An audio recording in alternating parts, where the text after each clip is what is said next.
Welcome students. आज नया chapter लेकर फिर आए हैं प्रोबेबिलिटी का। और हमने प्रोबेबिलिटी में ये मेरा 8वां वीडियो है और हमने कॉन्सेप्ट से लेकर एग्जाम्पल देकर आपको माध्यम से समझाया है कि प्रोबेबिलिटी का जो भी क्वेश्चन है उसकी आसानी से हम हल कर सकते हैं। आपने जैसा देखा कि मेरा फोकस कुल मिला के 12th क्लास के लिए और विशेष तौर पे डिफेंस को है लेकर हमने वीडियो बनाए हैं। यदि आपने मेरे पूरे वीडियो देखे हैं और अच्छे से समझा है तो आपको निसंदेह आपको पूरा समझ में आएगा और पेपर में जाकर आप अच्छे से क्वेश्चन करके आएंगे। दरअसल प्रायिकता को हम फार्मूले से या इसका ये कॉन्सेप्ट है, इसका ये ट्रिक है, इसका ये है, इस तरह लेके हम ट्रिक किसी एक विशेष सवाल के लिए हो सकता है, सबके लिए नहीं हो सकता। अगर मेरे वीडियो आपने देखे होंगे तो आपको काफ़ी अच्छा समझ में आएगा और कमेंट बॉक्स में ज़रूर इसको बनाएं। देखिए आज हम आपको एक अलग से सवाल लेके आए हैं।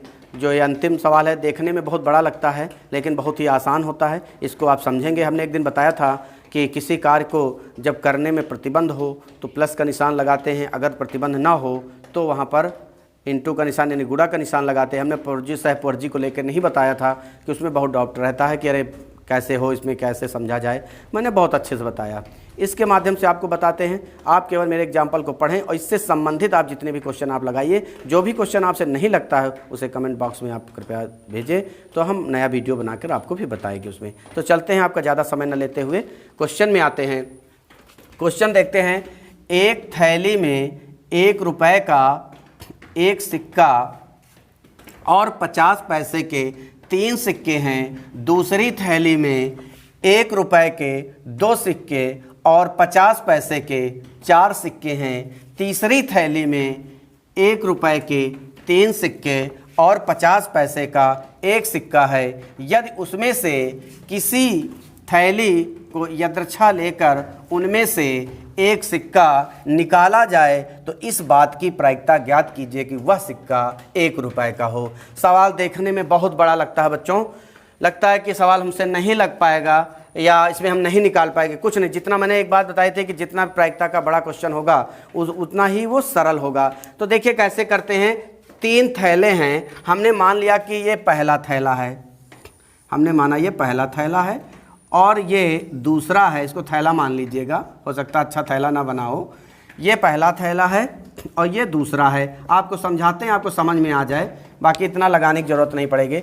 आप बताइए, एक थैले में, पहले थैले में 1 रुपये का 1 सिक्का है तो 1 रुपये का कितना सिक्का है? 1 कॉइन है। सी का मतलब कॉइन हो गया। और आगे लिखा 50 पैसे के, ये 50 और पी का मतलब पैसे। 50 पैसे के कितने सिक्के हैं? 3 सिक्के हैं, 3 कॉइन हैं। तो टोटल जो कॉइन हो जाएंगे 4। ठीक। दूसरे थैले में एक, हमने ये लाइन जो पढ़ी पहले से थैले का मैंने लिख लिया। दूसरे में पढ़ते, दूसरे थैले में 1 रुपये के 2 सिक्के, दूसरा थैला है तो 1 रुपये के 2 सिक्के हैं। ठीक। आगे 50 पैसे के 4 सिक्के हैं। ये 50 और पी का मतलब पैसे और 4 सी का मतलब 4 सिक्के हैं। 4 सिक्के, तो टोटल सिक्के कितने हो जाएंगे? 4 2 6 सिक्के हो जाएंगे। तीसरे थैले में पढ़ते हैं। तीसरे थैले में 1 रुपये के 3 सिक्के, यानी 1 रुपये के कितने सिक्के हैं? 3 कॉइन हैं। आगे है और 50 पैसे का 1 सिक्के, ये 50 और पी का मतलब पैसे और कितने सिक्का है? 1 कॉइन है। तो टोटल कितने हो जाएंगे? 4 कॉइन हो गए, 4 सिक्के हो गए। यदि उनमें से किसी एक थैले से 1 सिक्का निकाला जाए तो इस बात की प्रायिकता ज्ञात कीजिए कि वह जो है सिक्का 1 रुपये का हो। बच्चों अब देखते हैं कितना सरल सवाल होगा। इस बात को आप देखिएगा।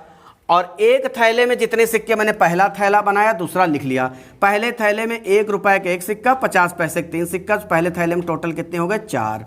दूसरे थैले में 1 रुपये के 2 सिक्के, 50 पैसे के 4 सिक्के बना लिया, लिखकर पढ़कर हमने इसे बना लिया। तीसरे में 1 रुपये के 3 सिक्के, 50 पैसे के 1 सिक्के, ये हो गया। अब प्रायिकता ज्ञात करो। तीनों थैलों में से किसी एक से निकाला जाए सिक्का, 3 थैले लगे, उनमें से किसी एक से निकाला जाए लेकिन वो सिक्का 1 रुपये का हो। तो बच्चों चलते हैं, पहले तो हम प्रायिकता निकालेंगे। पहले थैले से 1 रुपये सिक्के आने की प्रायिकता तो लिखेंगे, प्रथम थैले से 1 रुपये का सिक्का निकालने की प्रायिकता। निकालने की प्रायिकता, पी ई लिख लेते, PE1 लिख लेते पहले थैले से। तो प्रायिकता हो गया, प्रथम थैले से 1 रुपए का, मान लीजिए देखने में कहीं दिक्कत हो रही है, वर्डिंग जो है बहुत छोटी शार्ट हो जाती है या नहीं दिखाई पड़ता, तो उसको वर्डिंग से समझ लीजिएगा।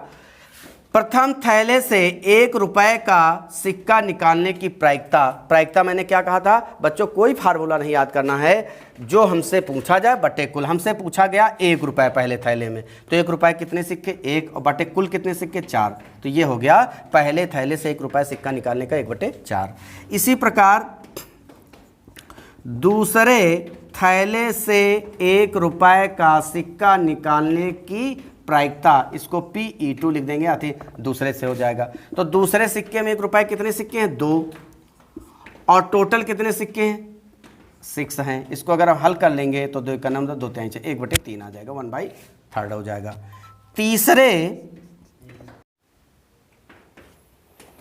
तीसरे थैले से 1 रुपए का सिक्का निकालने की प्रायिकता PE3 बराबर कितना हो जाएगा, तीसरे थैले में 1 रुपए के कितने सिक्के, 3, और बटे कुल कितने हैं, 4। तो ये हो जाएगा 3/4 हो जाएगा, 3/4। पहले थैले से सिक्का निकालने की प्रायिकता 1/4, दूसरे थैले से निकालने के लिए 1/3, और तीसरे से निकालने के लिए 3/4 होगा। हमने प्रायिकता बताया था, जो आपसे पूछा जाए बटे कुल। अब कह रहे हैं कि पहले थैले से निकालना, दूसरे थैले से निकालना, तीसरे थैले से निकालना, ये प्रायिकता हो जाएगी।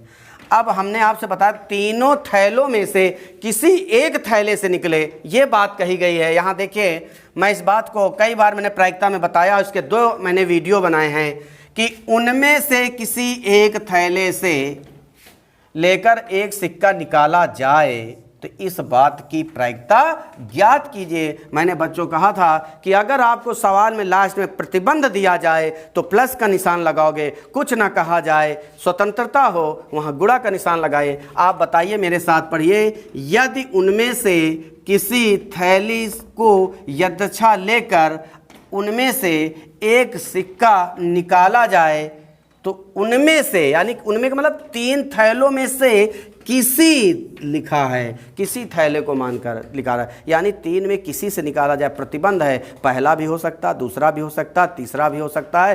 प्रतिबंध में प्लस का निशान लगाएंगे तो यहाँ पर हो जाएगा रिक्वायर्ड, यानी एक सिक्का, थैले से एक सिक्का निकालने की प्रायिकता, अभीष्ट प्रायिकता हो जाएगी।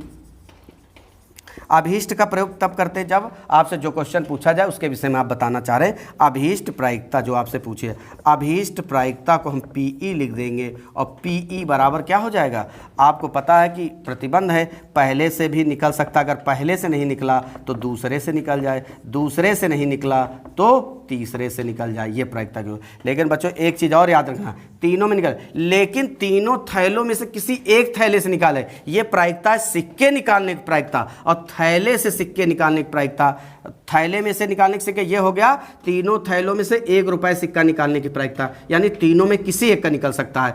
यहाँ पर हम क्या करेंगे, ये जो हमने निकाला है कि ये तीनों थैलों में से 1 रुपए का सिक्का निकालने की प्रायिकता, लेकिन यहाँ पर क्या तीनों थैलों की प्रायिकता भी अलग होगी। तो तीनों थैलों, यहाँ लिख देते हैं, तीनों थैलों से किसी एक थैले से, किसी एक थैले से सिक्का निकालने की प्रायिकता, सिक्का निकालने की प्रायिकता, यहाँ पर हम आपको बता देते हैं प्रायिकता क्या होगी। इसकी प्रायिकता को मान लेते, P4 मान लेते हैं। प्रायिकता क्या होगी, ये विशेष तौर पे समझा रहा हूँ। प्रायिकता 3 थैले हैं, किसी एक से निकालना, तो पूछा एक से जा रहा है कितने, 3, तो इसकी प्रायिकता होगी 1/3। 3 थैलों में, अगर 3 सिक्कों में से कहा जाए एक सिक्का निकालने की प्रायिकता क्या, 1/3 होगी। 3 थैलों में से किसी एक थैले से सिक्का निकाला जाए, उसकी प्रायिकता 1/3 होगी। तो यहाँ अभीष्ट प्रायिकता होगी कि पहले सिक्के से भी निकाला जा सकता, दूसरे थैले से, तीसरे, और थैले की प्रायिकता भी हो जाएगी। थैले की प्रायिकता कितना, 1/3। तो हम यहाँ मान रख देंगे, इसका मान कितना हो जाएगा, पहले सिक्के से निकाले 1/4 है, दूसरे से 1/3 है, और तीसरे का है 3/4 है, और इनटू हो जाएगा 1/3 हो जाएगा। इसको हम हल कर लेंगे, यहाँ पर ये हो जाएगा 3/4, यानी एलसीएम अगर ले लेंगे तो इसका हो जाएगा 12 हो जाएगा, और ये हो जाएगा 3, ये हो जाएगा 4 और ये हो जाएगा 3 हो जाएगा, और ये 1/3 है। ये हल कर लीजिए, 4 और 3 हो जाएगा 7, 7 3 10, 10/12 गुणे 1/3। तो इसको काटेंगे तो ये हो जाएगा 5 हो जाएगा, ये 6 हो जाएगा, ये हो जाएगा 5/18, 5/18 यानी 5/18 प्रायिकता हो जाएगी किसी थैले से निकालने का। तो बच्चों ये बहुत ही सरल सवाल है, इसको आपको समझना पड़ेगा। 1 या 2 बार वीडियो देख लीजिएगा, इसको रोक कर समझ कर सवाल लिख लीजिएगा, इसको स्लो करके भी देख सकते हैं। तो इसको ये हो जाएगा कि प्रथम थैले से 1 रुपये का सिक्का निकालने की प्रायिकता, दूसरे थैले से निकालने के लिए तीसरे थैले से, लेकिन किसी एक थैले से 1 रुपया निकलना चाहिए, तो इसकी प्रायिकता हो जाएगी, प्रतिबंध है इसलिए तीनों को जोड़ दिया। ये अलग से जो 1/3 का इंटू किया है यहाँ पे, इसका मतलब है तीनों थैलों की भी प्रायिकता होगी अपनी, कि 3 थैलों में से किसी थैले का अगर 3 थैलों में से किसी थैले का पैसा निकाला तो थैलों को भी तो आपको चूज करना है, उसको भी आपको चुनना है कि किस थैले से निकाला जाए, तो इसकी प्रायिकता 1/3 होगी। ये बहुत इंपॉर्टेंट, बहुत विशेष सवाल है। आप देखिए इसमें कभी कभी 2 थैलों का देते हैं, अब 1 रुपये के बजाय को पूछ ले 50 पैसे के निकालने का, तो उस तरह भी सवाल हो सकते हैं। इस कैटेगरी के ज़्यादा टाइप नहीं होते हैं, लेकिन बहुत ही महत्वपूर्ण सवाल होते हैं। आप इसको अच्छे प्रकार से लगाएं, और यदि वीडियो पसंद आया हो बच्चों तो इसे कृपया लाइक, शेयर और सब्सक्राइब कीजिए। धन्यवाद।